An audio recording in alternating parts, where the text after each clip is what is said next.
¿Qué tal? ¿Cómo están? Muchas gracias por acompañarnos nuevamente en esto que es Enlace Internacional, una propuesta federal en política internacional. Mi compañera Lu Faur, yo, Augusto Grilli Fox, vamos a estar durante esta hora analizando y trabajando los distintos ejes temáticos y coyunturales que hemos traído para esta semana. Exactamente, tenemos un montón de temas para desarrollar, como bien señalabas vos, Augusto, en una horita. Así que vamos a tratar de analizar el tema de la tenencia de armas en Estados Unidos, este debate que se ha abierto nuevamente después de la masacre en Texas de la semana pasada y la serie de tiroteos que ha habido esta semana, puntualmente en las últimas horas en Oklahoma, en un hospital, ¿no? Exacto, de hecho la entrevista que está pensada, planificada para esto, tiene un poco de la actualidad desde ahí, de justamente esta discusión en primera persona en el sentido de lo que representa en una sociedad que se da un fenómeno único en el mundo. Exactamente, vamos a tratar de analizar entonces qué es lo que pasa y por qué es tan difícil controlar las armas allí en Estados Unidos. Pero también vamos a estar analizando las elecciones en Colombia. El domingo, Gustavo Petro y Rodolfo Hernández pasaron a segunda vuelta para el 19 de junio y también tenemos una entrevista para esto. Exacto, y el objeto fundamental de esto es justamente ver cómo llega este proceso electoral para definir nada más ni nada menos que la presidencia de la cuarta economía regional, que es Colombia, pero también ver cómo se termina de planificar este mapa geopolítico que le queda nada más ni nada menos que las elecciones presidenciales de Brasil el 2 de octubre. Exactamente, y también vamos a estar actualizando un poco de la guerra entre Rusia y Ucrania, ya a casi 100 días de que se cumplirán, se anunció un nuevo paquete. También vamos a estar hablando de los disturbios en Jerusalén el domingo, el Día de la Bandera. Exacto, se estaba esperando, de hecho por agenda, este hecho en particular y ha traído bastantes consecuencias que por ahí no han tenido el abordaje que se esperaba, pero ha existido. Todo te lo adelantamos en este video.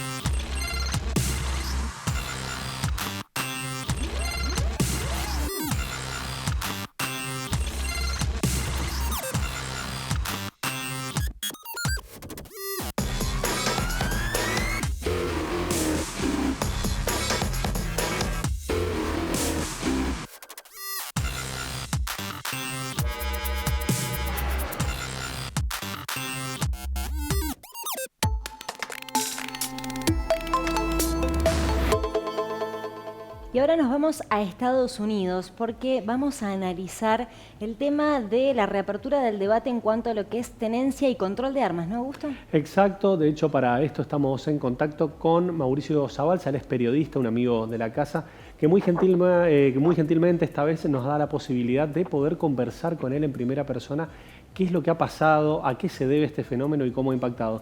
¿Cómo te va, Mauricio? Chicos, ¿cómo andan? Todo muy bien, todo muy bien. Y preocupado, les cuento, preocupado porque si bien algo se movió después de esta masacre de Texas, algo se movió en el sentir del americano. Sí. Déjame ser pesimista total. Yo no creo que vayan a cambiar muchas cosas en cuanto al control de armas. De pronto va a seguir como está haciendo ahora, que hay estados que permiten que uno tenga ciertas armas, otros no. Pero bueno, la Constitución no se va a cambiar definitivamente, ¿no? Bien, justamente, Mauricio, esa va a ser la pregunta fundamental que muchos se preguntan. ¿Qué es lo que pasa en Estados Unidos? ¿Por qué un chico de 18 años puede ir a un supermercado y comprar armas? Bueno, a ver, esto se lo ampara la Constitución. La Constitución es muy clara. Cuando la hicieron los padres fundadores de este país, sí, con mucho tino pusieron justamente para que los granjeros se armen, como pasó en la época de Belgrano, de San Martín en Argentina, ¿no? Eso fue consagrado en la Constitución y la cuestión era pelear por la libertad. Bueno, eso nunca se cambió y ya desde el año 1881 más o menos se creó la Asociación Nacional de Rifle que defendió justamente esta postura que también la asocian a la cuestión de la libertad y la cuestión de la libre expresión y a un montón de cosas más. Y bueno, como te decía, va a ser muy difícil, esto no se va a cambiar nunca, pero había esperanzas de que, por ejemplo, se cambie la cuestión de qué se vende, qué es lo que se vende justamente al público, ¿no? De hecho, Biden, cuando era senador, trabajó muchísimo con esta cuestión y en algunos estados, por ejemplo, uno puede tenerla a la vista, el arma, en otros no. Definitivamente todo el medio del país de Estados Unidos pueda andar con el arma en el supermercado o en cualquier lado. Por ejemplo, en las dos costas, la este y la oeste, no, si uno lo mira en el mapa. Pero lo cierto que después de este impacto nacional grande, de la muerte de todos estos chiquitos, yo no sé si van a cambiar mucho. Lo que pasa es que Biden planteó algo y blanqueó algo que todos sabíamos, que hay un lobby tremendo con el tema de las armas, ¿no? Entonces empezaron a salir cuánto dinero se le había dado a los congresistas, a los senadores para sus campañas. Un senador había recibido $1.200.000. Entonces era obvio que cuando llegan al momento del estrado no van a votar algo en contra de la venta de este tipo de cosas, ¿no? Mauricio, hacías referencia a esta lógica que se da en relación a la Constitución y tiene estos puntos, como por ejemplo la estructura en materia electoral, que en Estados Unidos se vota los martes, y el argumento va más o menos por la época también en la cual se dispone esta lógica de armarse, allá por el 1800. Claro. Esto manifiesta abiertamente de que no hay una voluntad política de poder actualizar esta Constitución. No, definitivamente, no la va a haber. A ver, la cuestión no es cambiar la Constitución. Si por ejemplo, en vez de un chico que como regalo de cumpleaños se compra 2 rifles de asalto para una guerra, los AR-15 y 700 balas, solamente puede comprar un revólver, ¿no? Con que tiene 4 o 5 balas, no sé cuántos tiene, cambia toda la ecuación, porque ese chico realmente no hubiera podido hacer la masacre que hizo, ¿no? Después viene un montón de cuestiones aledañas que tienen que ver con la actuación horrible, miserable de la policía de Texas. Lamentable lo que hizo, que como yo lo he dicho en varios lugares, con esos sombreros pomposos blancos andan corriendo indocumentados hambrientos, pero no pudieron entrar a una escuela por 1 hora y cuarto. 1 hora y cuarto con todos los padres afuera, ¿no? Y después quedan esta cuestión. Incluso le han echado la culpa a una maestra que dejó abierta una puerta. Me parece que la cuestión de fondo es, como siempre, y el único patrón es las armas. No importa que sea un supremacista como fue en Búfalo, no importa que sea un tipo lleno de teorías conspirativas como el de Brooklyn hace poco atrás, o este chico que simplemente lo que había recibido era bullying y estaba con bronca con la sociedad. Acá la cuestión es las armas, ¿no? Claro. Y si se siguen comprando las armas, uno va al supermercado y las compra y te venden las armas y te venden las balas y todo. ¿Cómo hacemos sin pedir a nada, absolutamente, ¿no? En algunos estados por eso, Nueva York es un poco más estricto en ese sentido, pero no Pensilvania, que queda pegado a Nueva York, ¿no? Que fue lo que hizo justamente el supremacista blanco, se cruzó, hizo unos 2 kilómetros y se cruzó al otro estado y compró los rifles, ¿no? Entonces, yo para mí es una historia que tuvo unos días de optimismo, voy a ser honesto, porque claro, veía tanta cuestión con la prensa y todo, pero ahora vuelvo a ser pesimista, como lo fui en la masacre de Sandy Hook, donde murieron 26 chicos de jardín de infantes, como fui pesimista en la masacre de Parkland en Florida, donde también fue en una escuela, como la masacre de los indocumentados en El Paso, Texas. Va a ser muy difícil que esto se cambie, ¿no? Hay muchas armas, 120 armas cada 100 habitantes. Exacto. Imagina. Sí, aparte también los datos que se conocieron es que ahora pasó a ser el tema de las armas la principal causa de muerte de los menores, de los chicos hasta 18 años. Claro, claro, total. El tema, Mauricio, que vos señalabas muy bien el tema de la falta de accionar de la policía, y teniendo en cuenta un poco que lo que plantean el Partido Republicano principalmente, que en vez de legislar una ley, una normativa que restrinja el acceso, tengan que armarse más los docentes, armar más las escuelas. En Texas, de hecho, no tenían una policía contratada especial, un equipo especial para que no pasaran este tipo de acontecimientos. Sí, obvio. A ver, yo no sé exactamente cómo fue en Texas, incluso hay tantas versiones que están corriendo, pero en Nueva York uno si va a una escuela tiene policía en la puerta. Claro. Y el que te hace la admisión del lugar y hay que firmar y todo, es la policía. No lo hace un administrativo de la escuela, ¿no? Esto cambió hace muchísimos años y me parece que en todos lados es igual, ¿no? De cualquier manera, como te digo, escuchando al Partido Republicano, diciendo que esto es una agenda del Partido Demócrata y de los medios de comunicación y que en realidad hay que poner más armas en las maestras, por ejemplo, uno se da cuenta que no va a pasar absolutamente nada, que va a quedar en el tiempo y las muestras de todos estos chiquitos, ¿me entendés? Va a quedar como un saldo luctuoso para toda la vida en esa comunidad de 15.000 habitantes ahí en Texas, Uvalde, ¿no? Mauricio, no quería dejar de preguntarte, ¿qué pasa que esto es exclusivamente, podríamos decir, en gran cantidad en Estados Unidos? ¿Cuál es la lógica, más allá de la facilidad para poderse armar, para que esto se dé como una constante permanente? Hay en otros países que no existen experiencias de estas características y si bien no existe la capacidad de acceso, hay acceso también a armas. Sí, pero no tanto. Para mí es exclusivo del tema de las armas. Y yo te repregunto a vos, ustedes como argentinos, yo soy argentino también, ¿qué pasaría si en Argentina hubiera ingreso irrestricto a cualquier arma de cualquier persona? ¿Qué pasaría con la situación social que estamos teniendo? Yo creo que en la Argentina, sí, pero yo ahí lo que creo es que en la Argentina nunca se daría la variable de ese libertinaje armamentístico, digamos, o sea, bueno, es ahí donde está la diferencia. Yo lo escuché a Milei, que muchas encuestas lo dan como un gran posible candidato a presidente, y él dijo que él quiere que sea ingreso restricto a las armas. Y yo digo, está muy mal esto, la verdad que está horrible, yo estoy en contra totalmente de la cuestión de las armas, pero hay que tener en cuenta que son casi 400 millones de personas, ¿no? Y que, como te digo, 120 armas cada 100, hasta se podría decir, está pasando poco, si uno lo mira a nivel estadístico fríamente, ¿no? Como te decía, entonces, yo te cambio la cuestión. En otros países porque no hay ingreso de armas, ¿no? Y aparte otra de las cosas, y me parece que ese es el punto central, uno no va a comprar un revólver porque ¿cuál es la excusa? La defensa personal. No, yo me quiero defender a mi familia. Ok, cómprate un revólver, pero no te compres un fusil de asalto que tire 100 balas en un minuto. Esa es la cuestión, ¿no? Y hay demasiada gente que está armada justamente con esta cuestión. El otro día estaba hablando con una persona que conozco y me decía, yo tengo una en mi casa.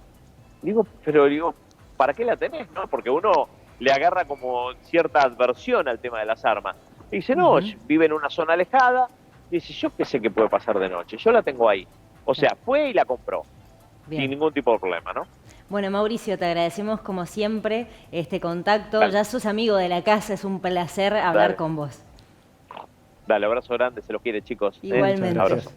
Hablábamos con Mauricio Zabalza, periodista argentino en Nueva York. Exactamente, bueno, nos daba una visión y una interpretación sobre estas situaciones que se han dado en Estados Unidos desde su perspectiva. Exactamente, bueno, la verdad que es una situación muy crítica en donde no se avisora por ahora un cambio. Lo que planteaba Mauricio es que no cree que haya una legislación que controle. Pero nosotros tenemos que cambiar de tema y ahora nos vamos a ir a Ucrania. ¿Por qué? Porque vamos a actualizar un poco esta situación de la guerra. Ya se están por cumplir casi 100 días de este acontecimiento que tiene en vilo a todo el mundo y las últimas novedades tienen que ver en cuanto a lo que es la guerra en sí mismo. Las operaciones se han recrudecido en la zona principalmente del este, principalmente la ciudad de Severodonetsk, en donde, según las autoridades de Lugansk, los rusos estarían ocupando un 80% del territorio. Exacto, de hecho por ahí lo que también podemos analizar en lo macro, que a contraposición de lo que han planteado algunos medios de comunicación, no se ve en lo inmediato que esto vaya a ceder o que se vaya a generar alguna instancia superadora en relación a cómo se ha potenciado el conflicto.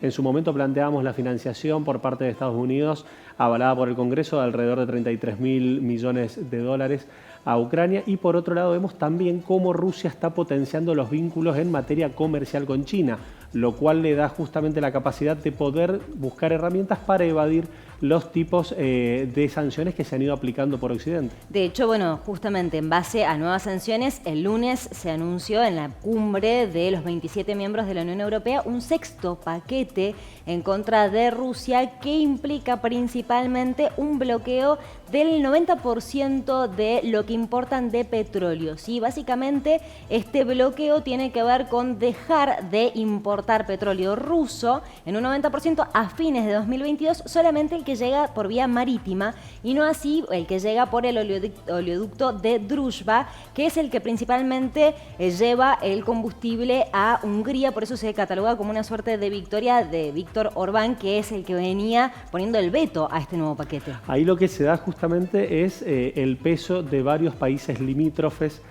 a Rusia que argumentan que no están dadas las condiciones como para poder romper con determinados acuerdos. Por otro lado, también entender que la situación también ha llevado a que algunos países de Occidente propongan incluir aún más bancos en la salida del sistema SWIFT, que es este sistema económico que los mantiene para poder llevar a cabo transferencias en gran escala. Sí, de hecho son 7 ya los bancos rusos que fueron apartados, exacto, incluido Sberbank, que es el principal banco. En esta medida incluirían a más bancos, pero también Rusia está teniendo la capacidad, mediante el diálogo con China, de encontrarle la veta a cómo poder seguir trabajando. Es ahí donde también radico de nuevo, a título personal, mi rechazo a lo que es esta lógica de aplicar sanciones de estas características, ¿no? Hay que ver qué es lo que ocurre también en base a uno de los planteos principales de lo que fue la Unión Europea, de tratar de que Rusia ya rompa con el bloqueo que viene dando principalmente en los puertos de Ucrania para evitar lo que vienen llamando todas las autoridades, hasta el mismo Papa Francisco lo dijo esta semana,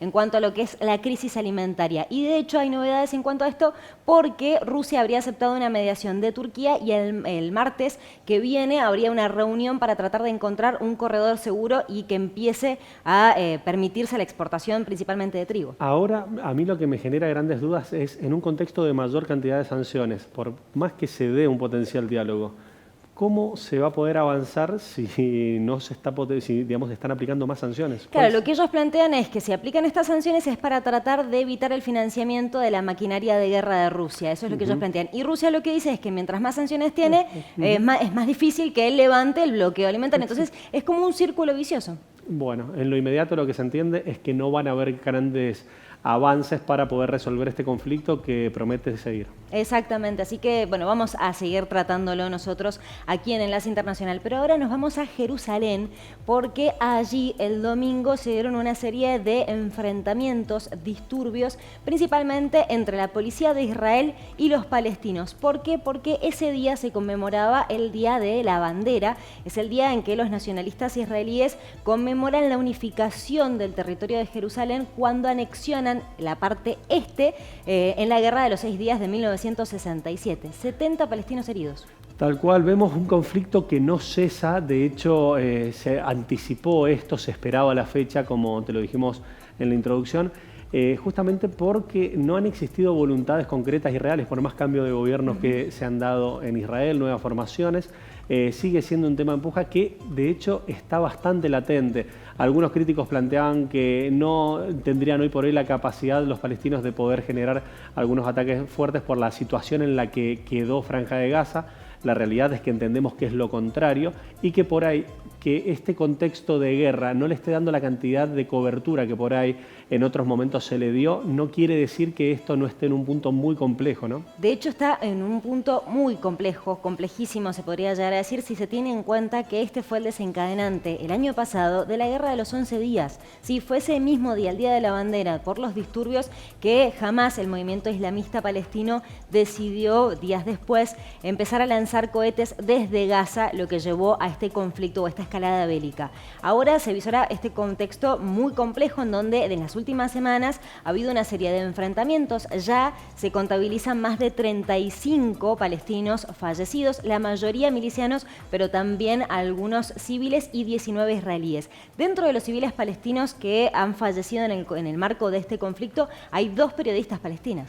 Tal cual, una situación bastante confusa en relación a cómo se dio, a cómo se han dado estos asesinatos, de hecho con contraposiciones muy marcadas a la hora de argumentar los hechos, pero nos comprometemos a la semana que viene trabajarlo en profundidad, generar una entrevista con un amigo que se encuentra en Tel Aviv, muy abocado al tema, justamente para poder contarte bien cuál es la actualidad vivida desde allá. Sí, aparte de qué tan peligroso está la situación y qué tan factible sea de que vuelva a haber un enfrentamiento como hubo el año pasado. Exactamente. Así que bueno, ahora nosotros cambiamos nuevamente de tema y vamos a hablar de la política un poco argentina, pero desde el punto de vista internacional. ¿Por qué? Porque Alberto Fernández ha sido invitado a 2 eventos fundamentales. Uno, que es la cumbre del G7. Esta invitación la hizo Olaf Scholz, el canciller alemán. Exacto, de hecho te habíamos anticipado algo la semana pasada en relación a que es por ahí un poco los frutos de la gira que realizó. 5 países han sido invitados. La Argentina está siendo convocada en calidad de presidente pro tempore de la CELAC. además de India, Indonesia, Sudán y Sudáfrica. La verdad que Senegal, perdón. La verdad que una instancia hipersuperadora, es un contexto en el cual se dan bilaterales muy ricas y sobre todo para profundizar el objeto fundamental de lo que representó la gira de Alberto Fernández en relación a poder potenciar la exportación de recursos. Exactamente. Bueno, y la otra cumbre a la cual fue invitado y ya confirmó asistencia es a la Cumbre de las Américas, que se va a desarrollar la semana que viene, del 6 al 10. Una vez que ya envió la carta de confirmación, además, esta semana se dio la conversación telefónica entre Alberto Fernández y el presidente de Estados Unidos, Joe Biden, en donde Biden lo invitó a tener la primera bilateral personal en Washington el 25 de julio, en este contexto también en donde ya Alberto Fernández se ha mostrado bastante crítico en cuanto a lo que es la política exterior de Joe Biden. Exacto, pero no ha dejado de ser el articulador, podríamos decir, el puente de diálogo de la región con Estados Unidos.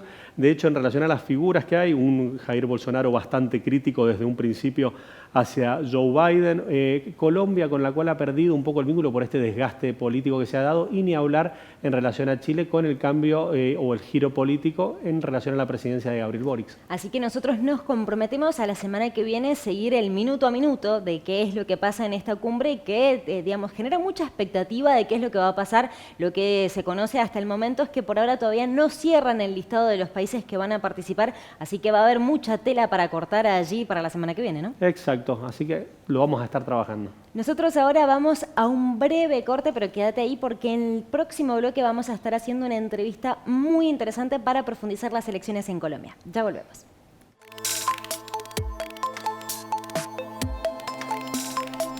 ¿Querés internet? Entonces querés Aero. Internet que vuela en todo Mendoza. Llámanos al 0810-333-0446. Ingresá a www.aero.com.ar. Aero. Internet que vuela.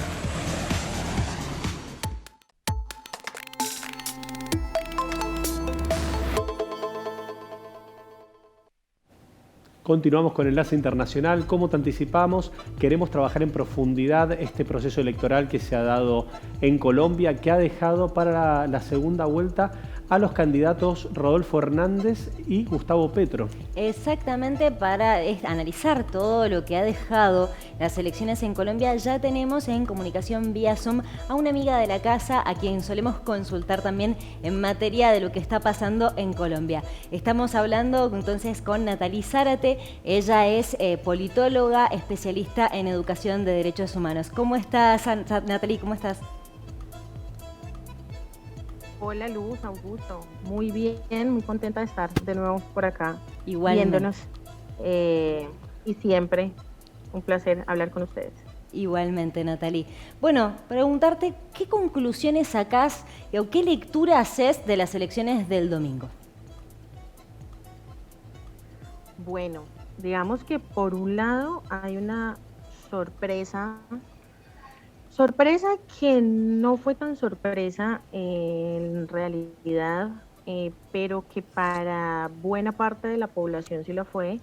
Digamos que la remontada o esa cantidad de votos tan alta, ese porcentaje de la votación tan alto que recibe el candidato Hernández, fue extraño, pensando tal vez en posibilidades de tener maquinarias detrás que aparentemente no estaban respaldando esa candidatura.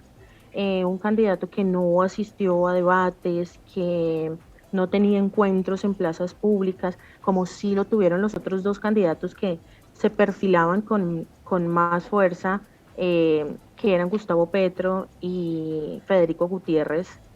Incluso el mismo Sergio Fajardo, que quedó en el cuarto lugar con las votaciones, se acercó, hizo presencia en los debates, estuvo presente, pero este candidato que realmente su campaña fue a través de redes sociales y de TikTok, fue bastante sorpresivo que tomara tanta ventaja y que le tomara tanta ventaja a ese candidato que estaba también aparentemente respaldado por lo que era el uribismo y el partido de gobierno y todas estas figuras fuertes dentro del uribismo, que era Federico Gutiérrez. Entonces ver cómo a medida que iban pasando los minutos, estos votos iban aumentando y Federico se iba quedando más atrás, fue sorpresivo, pero por otro lado, ese apoyo de parte de la figura del expresidente Álvaro Uribe y también buena parte del Partido Centro Democrático no fue directamente a Federico Gutiérrez. Entonces, no fue abiertamente ese apoyo y decir, nosotros estamos de lleno en esta campaña, sino ahí estamos por los laditos. Entonces también se percibe que el apoyo estaba como dividido, como dice uno coloquialmente, se pusieron unas semillitas a un lado y se pusieron unas semillitas al otro, y tal vez pueden en este momento darse cuenta que para ellos y los intereses de ellos han esas semillitas brotado y ya están creciendo las plantitas del lado de Rodolfo Hernández, y que por el lado de Fico Gutiérrez no les funcionó. Bien. Natalie, cuando uno analiza el voto a Gustavo Petro, interpreta una construcción desde el 2005 en donde los sectores progresistas de izquierda han tratado de apostar a la unidad, donde se ha dado un encuentro entre distintos actores sociales y un voto consolidado con convicción, podríamos decir. Pero en el caso de Hernández vemos más que todo la canalización de lo que es la crítica a la clase política, lo que es el impacto de la pandemia y de los estallidos sociales en relación a la pérdida del poder adquisitivo. Es ahí donde mi pregunta es, ¿qué tan sólido es ese voto que quedó segundo en primera vuelta y que en segunda vuelta, en teoría, hoy está midiendo alrededor de 41 puntos en intención de voto?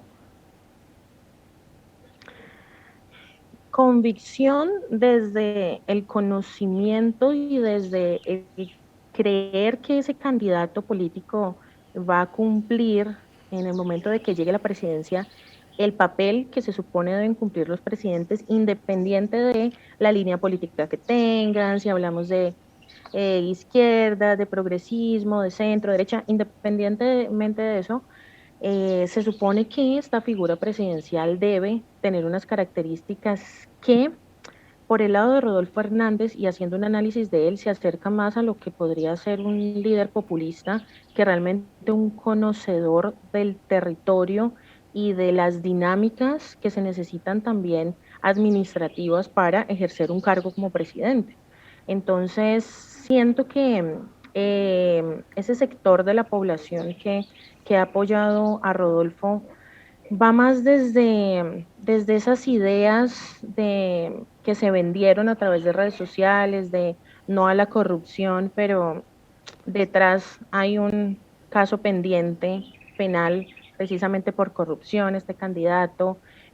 Salgámonos de lo tradicional, no a las maquinarias, no hago parte de ningún partido político, pero detrás empieza a verse ese respaldo de las maquinarias que vienen gobernando Colombia desde hace más de 20 años. Entonces, creo que para esta segunda vuelta ya esos votantes que tal vez podían estar tan fijos para Rodolfo Hernández se van a sorprender un poco al ver que no hay avance, sino que sigue manejándose la campaña de la misma manera. Entonces ya el votante creería o desearía más que estuviera informado, que llegara al fondo de las propuestas y que no se quedaran con una imagen tan superficial, y tal vez en este segundo momento presiento que va a perder votantes Rodolfo por ejemplo, que no va a asistir a ninguno de los debates. Bien, perfecto. Entonces, ese tipo de casos tal vez lo haga perder votantes. Y te consulto, Natalie, el hecho del pasado de Gustavo Petro como guerrillero del M-19, ¿puede jugarle en contra o ya es algo tan antiguo que no influye en esta votación?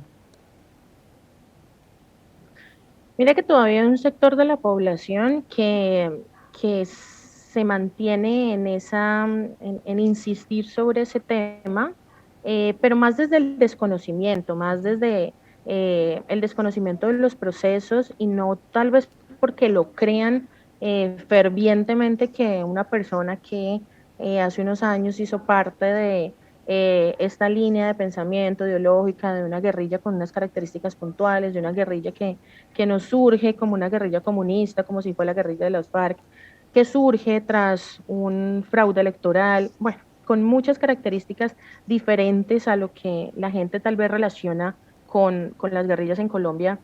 Eh, Desde ese desconocimiento aún se mantiene ese, ese de, bueno, y nosotros realmente vamos a tener un guerrillero en el poder, y uno, bueno, vamos desde el conocimiento, desde la historia, no es un guerrillero, hizo parte de ese proceso.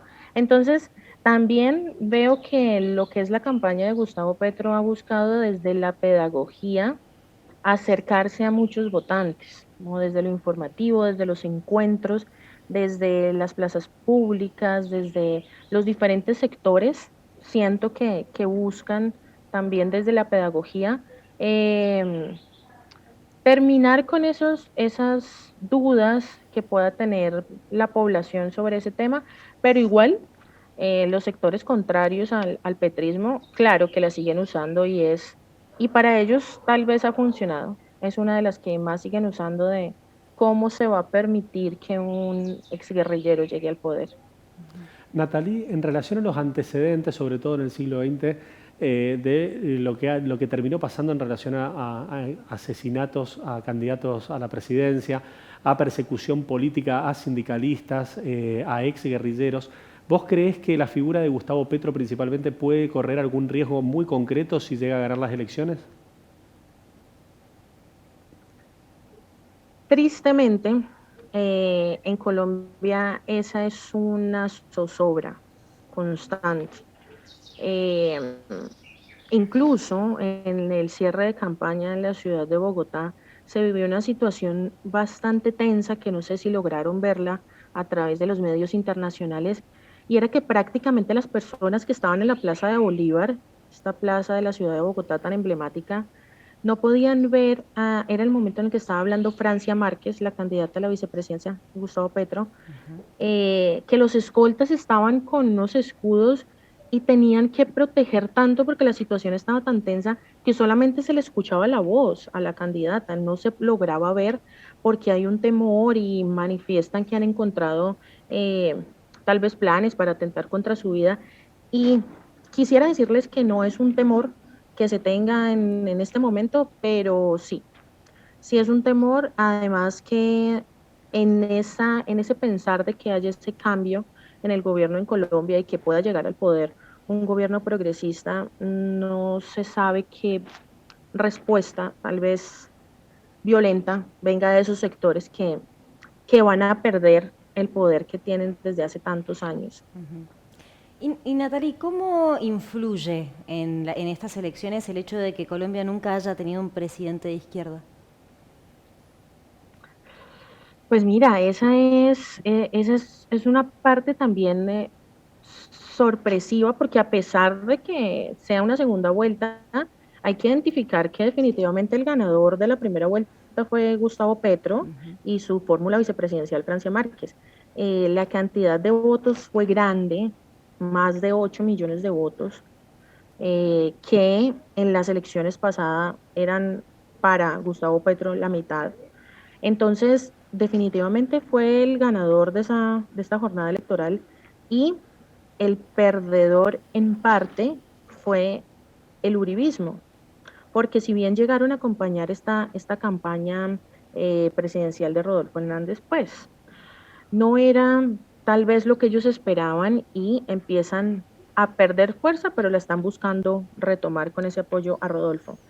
Y no se percibe, bueno, unos sectores lo usan y sigue siendo funcional para ellos el señalar a Gustavo Petro como un líder de izquierda o el extremo izquierdo, pero lo que han tratado de mostrar desde esta campaña es que realmente no se identifican como líderes de izquierda, sino como un gobierno progresista. Entonces, no queriendo llevar tanto a un extremo. Hay personas que han venido trabajando desde hace muchos años en la izquierda y que acompañan este proceso, pero él puntualmente ha buscado, por eso, acercarse a líderes empresariales, a mostrar el manejo económico más desde un progresismo que desde la izquierda. Entonces, pueden haber temores, pero precisamente buscan que esos temores cada vez sean menores y que se entienda que la propuesta no es tener un gobierno completamente de izquierda, ni un gobierno socialista, ni mucho menos comunista. Bien, Natalie, teniendo en cuenta el resultado de la primera vuelta, lo concreto es que la fuerza más representativa de Colombia, más allá de quién termine siendo el presidente, es Pacto Histórico y con una representación parlamentaria muy importante en relación a lo que pueda llegar a venir. Ahora, ¿qué puede llegar a representar para un sector como el de Rodolfo Hernández llevar adelante la presidencia con una fuerza tan, podríamos decir, armada y tan trabajada en el tiempo como la de Pacto Histórico? Pues mira, esa es justamente un tema que en los últimos días también ha causado controversia porque le consultan al candidato Hernández que, pues, cómo sería, cómo vería él las posibilidades de gobernar si él no tiene congresistas ni su movimiento tiene congresistas en pues, en lo que será este nuevo Congreso electo. Y su respuesta es bastante polémica porque dice que él no necesita eso, que él no necesita eso y que finalmente va a poder, si él lo desea, en cuestión de 3 días, poner las leyes que él considere necesarias. Entonces, que él no necesita del Congreso para gobernar. Va a ser una oposición grande si no llega a ganar el candidato del Pacto Histórico. Va a ser una oposición grande porque en ese cambio y cuando hablamos sobre ese tema, se ve que la fuerza es muy grande, la fuerza en el Congreso para Pacto Histórico es muy grande y desde ahí empezamos a ver cómo se fue diezmando el uribismo y estos partidos tradicionales mientras el Pacto Histórico fue tomando fuerza. Entonces, siento que va a ser un bloque de oposición si llega a ganar el candidato Hernández bastante fuerte y va a ser también una situación conflictiva si lo que propone el candidato definitivamente lo pone en marcha. Cosas como la propuesta de una a la llegada dictar el estado de conmoción, que es ese estado en donde definitivamente puede hacer el presidente lo que desee y establecer las normas que desee, modificar lo que desee a su gusto. Y esto se supone que es solo para casos excepcionales y casos extremos de orden público y demás. Entonces preocupa que si bien haya una oposición fuerte, que sea muy difícil ejercer de parte de los congresistas y la parte parlamentaria si se van a tomar esas medidas tan extremas en caso de que llegue a la presidencia el candidato Hernández. Bien. Natalie, independientemente de quién gane las elecciones el 19 de junio, ¿cuáles serían los principales desafíos a enfrentar del próximo presidente en Colombia? Bastante. A nivel económico, Colombia está muy golpeada. La situación en Colombia cada vez viene siendo, económica en Colombia cada vez viene siendo más complicada. La inflación cada vez es peor. La devaluación del peso, las problemáticas sociales, todavía cómo afecta el tema del narcotráfico en el territorio, el narcoparamilitarismo, sin contar que aún está presente el ELN, esta guerrilla con la cual en el gobierno que va a terminar no se avanzó en diálogos para lograr la desmovilización. Pero creo que el tema económico y a raíz de ese tema económico también el tema social y cómo se encuentra la población afectada en este momento con la cantidad de pobreza y la falta de oportunidades. Siento que va a ser la parte más complicada y que no la va a tener fácil este futuro presidente de la República. Bien, Natalie, te agradecemos muchísimo el contacto. Te vamos a estar molestando seguramente después de la segunda vuelta para poder trabajar y analizar justamente la letra chica de lo que va a representar esta futura presidencia, sea para Gustavo Petro de Pacto Histórico o para Rodolfo Hernández. Aquí estaré, no es una molestia, un gusto siempre. Muchísimas gracias. Con nosotros Natalie Zárate, politóloga, docente vinculada a los derechos humanos y a los métodos alternativos de resolución de conflictos, ayudándonos a entender cómo se llegó a esta segunda vuelta en Colombia. Exactamente, elecciones bastante reñidas, podríamos decir, en donde hubo esta sorpresa de Rodolfo Hernández. Rodolfo Hernández, el candidato independiente, calificado como populista, que en las últimas semanas logró crecer mucho en la intención de voto y logró desplazar a Federico Gutiérrez de Equipo por Colombia, el candidato que, como bien señalaba Natalie, era como el respaldado por la maquinaria o por los partidos tradicionales de derecha, principalmente del uribismo. Exacto, y un Rodolfo Hernández caracterizado por la propia imagen del Donald Trump colombiano. Claro, le llaman ¿no? Donald Trump colombiano, exactamente, aunque él ha querido despegarse un poco de esta figura. Pero por las características propias, por los modos, las formas y hasta por la edad y parte de su estética.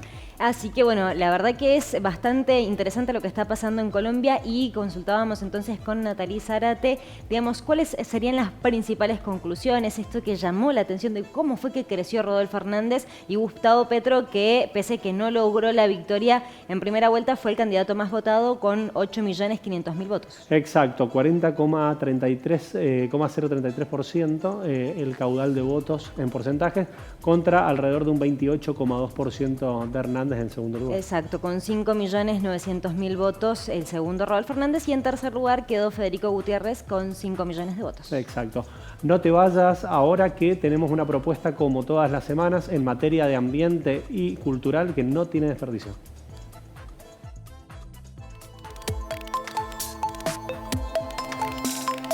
Seguí la cartelera del Imperial en sus redes sociales. Atentos a vos, atentos a tu entretenimiento. Maipú Municipio.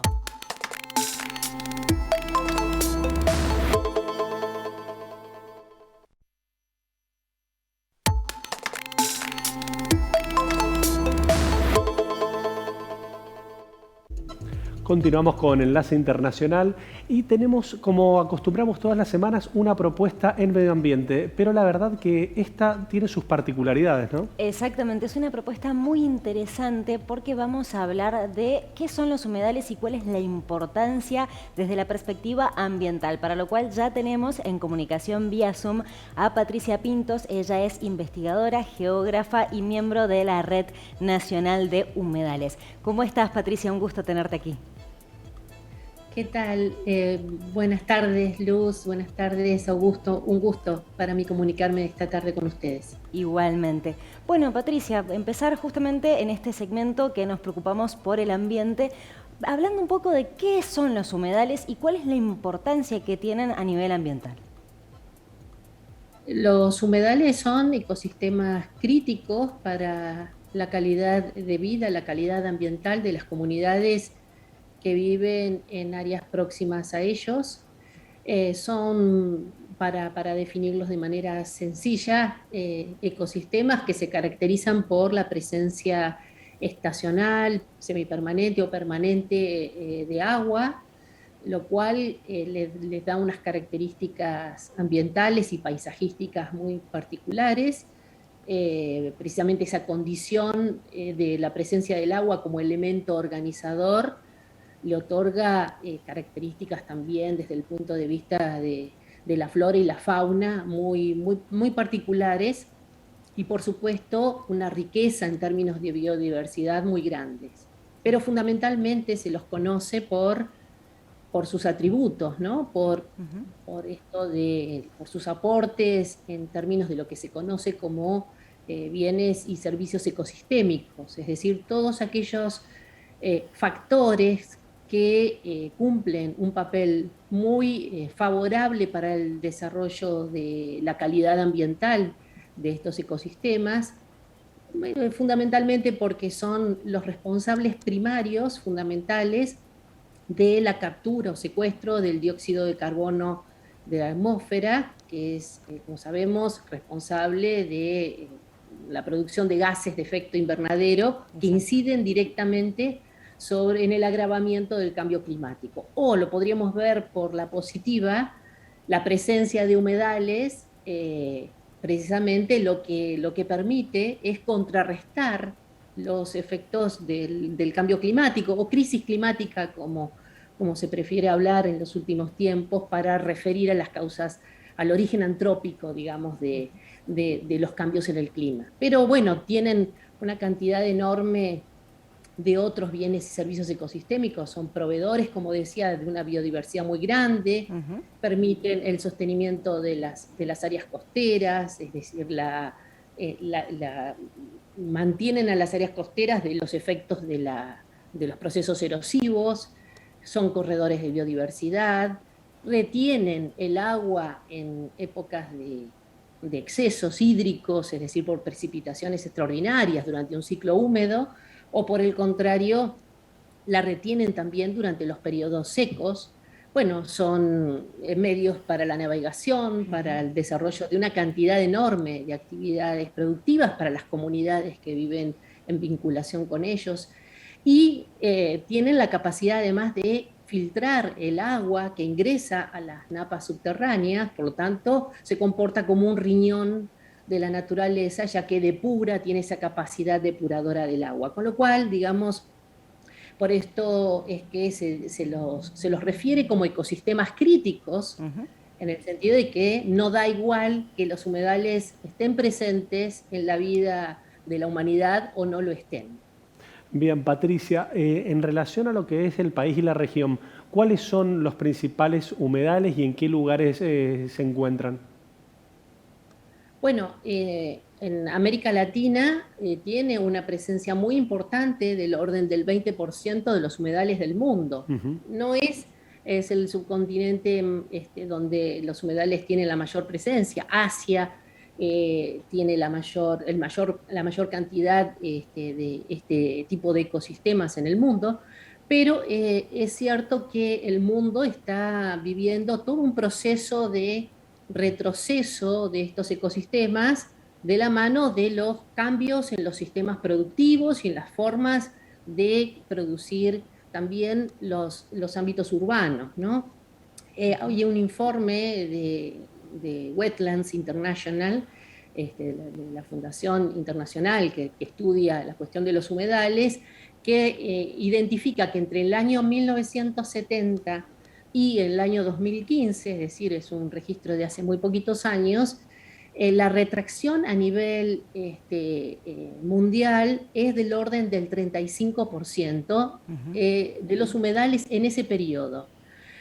Pero en América Latina, para pensar en la región, en relación a la pregunta que me hacías, Augusto, el número en que se ha reducido este tipo de ecosistemas es del orden del 58%. En 45 años perdimos el 58% de los humedales de nuestro subcontinente, y precisamente esto en relación a los cambios en los sistemas productivos. No perdamos de vista el efecto que ha tenido los desmontes en el Amazonas, la afectación que tiene, por ejemplo, sobre el ecosistema de humedales del Pantanal, que digamos que está conformado por parte de Paraguay, el sur de Brasil, uno de los humedales más importantes de la región, producto del avance de la frontera agrícola que va colonizando este tipo de ecosistemas para, bueno, favorecer precisamente el incremento en la superficie sembrada de cultivos que se comportan como commodities a nivel internacional. Y en nuestro país, otro tanto, pensando en la retracción que están sintiendo nuestros ecosistemas de humedales, fundamentalmente en base a 4 factores que podríamos llamar claves en esto de modificar la superficie de este tipo de ecosistemas, que son el avance de la megaminería en general, en distintas provincias de nuestro país, el avance del sector silvoindustrial, es decir, de la producción forestal con carácter industrial en buena parte de las provincias del litoral de nuestro país, el avance de la frontera de la soja en algunas provincias de la pampa húmeda, de la ganadería, para pensarlo como componente agrícola ganadero, en algunos sectores que antes no tenían esta característica de producción ganadera, como puede ser el delta. Hemos asistido, impávidos, creo, en estos últimos años,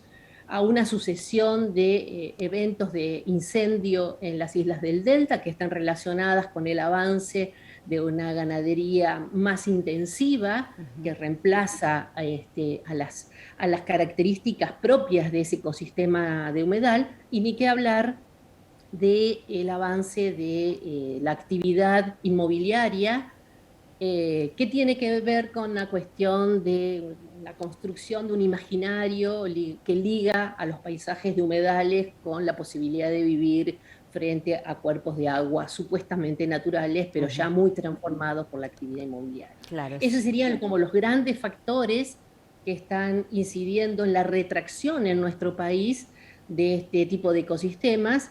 Y bueno, precisamente la ley de humedales, que vendría de alguna manera a contrarrestar o a proteger en lo sucesivo la existencia de estos ecosistemas tan importantes, se viene retrasando, no producto de la casualidad, sino fundamentalmente de la acción coordinada del lobby de estas grandes corporaciones que tienen intereses en seguir avanzando sobre estos ecosistemas. Bien, clarísimo, Patricia.